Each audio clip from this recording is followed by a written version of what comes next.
Darwinism is a religion to the global power elite, who do believe themselves superior to the masses of humanity. Humanism and transhumanism were clever disguises, created specifically so that global eugenics operations could be carried out without being noticed. Insiders referred to their continued work as crypto-eugenics, as they were carried out covertly. Prominent among this crowd was the grandson of Charles Darwin, Charles Galton Darwin, a distinguished Fellow of the Royal Society and President of the British Eugenics Society. In 1952, his book The Next Million Years was published. In it, he describes 5 great revolutions throughout human history, the 5th of which had not yet happened, but when it did, it would kickstart the next million years of human evolution. This 5th revolution would involve using science to alter human nature itself, possibly creating a race of supermen. This, of course, is the familiar transhumanist ideal of the posthuman. If man is really a tame animal, there is no reason why breeds of man should not be created.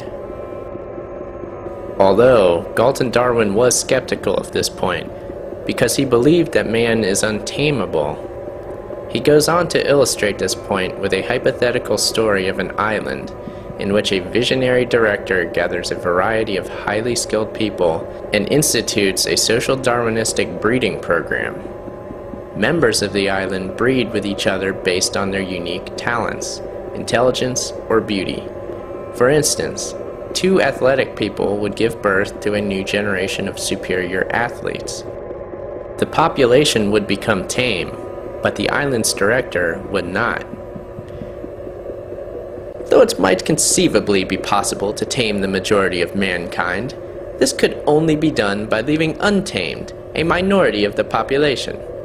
Moreover, this minority would have to be the group possessing the most superior qualities of all. The message is clear.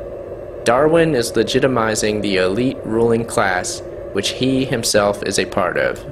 The 3rd tenet of Darwinism, that sexual instinct causes conflict, is also addressed in this book. Galton Darwin offers up a scientific solution. With the knowledge of the various sexual hormones, it might also become possible to free the majority of mankind from the urgency of sexual impulse, so that they could live contented, celibate lives. He goes on and on about how the struggle for survival will cause global conflict, and that eugenics operations will be a necessity to control population growth. He applauds China for its long history of civil services, which predate those of Europe by millennia. China is described as the model type of civilization for a world which will ultimately be unified through technology. Galton Darwin has a fascination with insects, stating that humans should resemble workers in an anthill. He goes on to say, "There might be a drug which, without other harmful effects, removed the urgency of sexual desire, and so reproduced in humanity the status of workers in a beehive." It is this human beehive which has been the ideal society in the eyes of elites for a very long time. This will be the template for post-humanity, the ultimate slave race, scientifically designed to never rebel.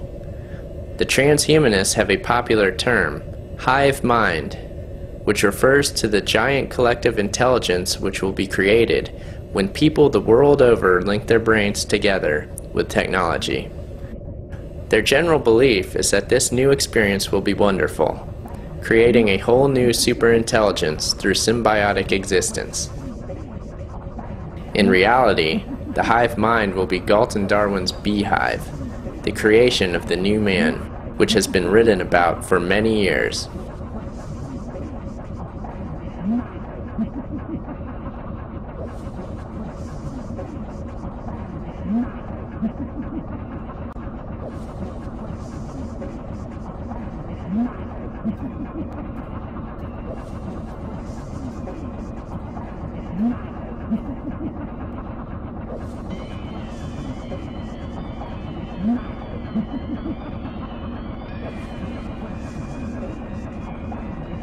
I'm totally convinced that the human race is being mutated according to a scientific method.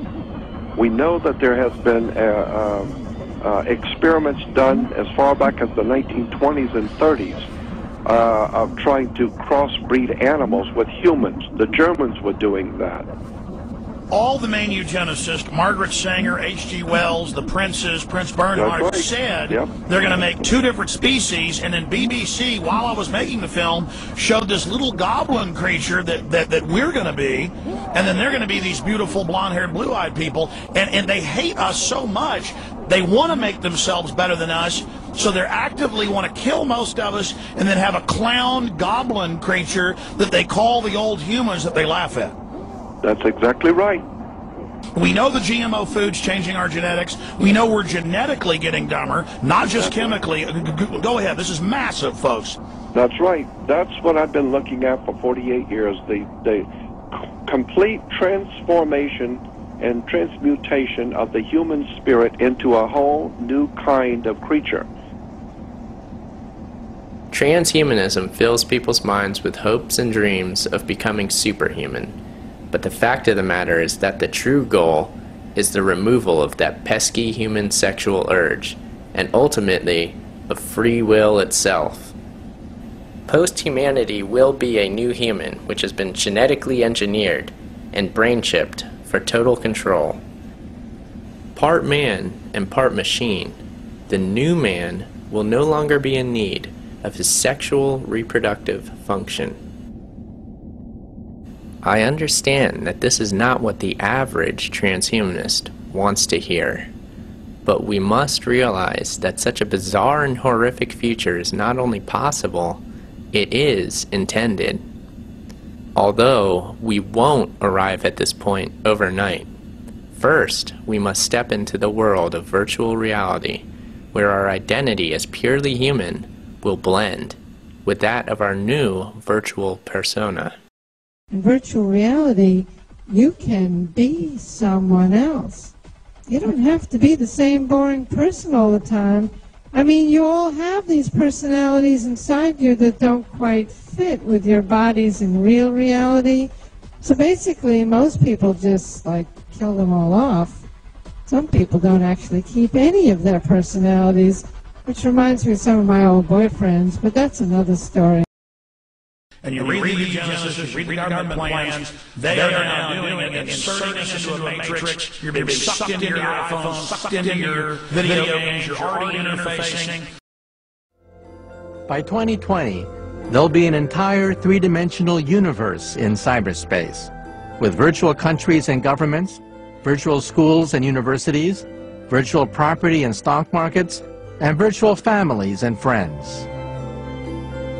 Virtual reality is going to become more and more like real reality, but have the advantage that I can share a virtual reality environment with someone else, even if they're hundreds of miles apart, and we can be in the same environment, and we can be other people, and we can change environments quickly, and it has a lot of advantages over real reality. I think in 10 years, things like Second Life will become as prevalent as email is now. And I think virtual worlds will become a similar way for people to get together, communicate, collaborate. I can see in the future that it's going to be so much more capable than it is today, and I'm going to love it. If a machine is passing down signals that keep you completely happy, then why not be part of the Matrix? I really do think Neo in the Matrix trying to destroy things, he's a bit of a party pooper. Life for humans in a Matrix could be really cool.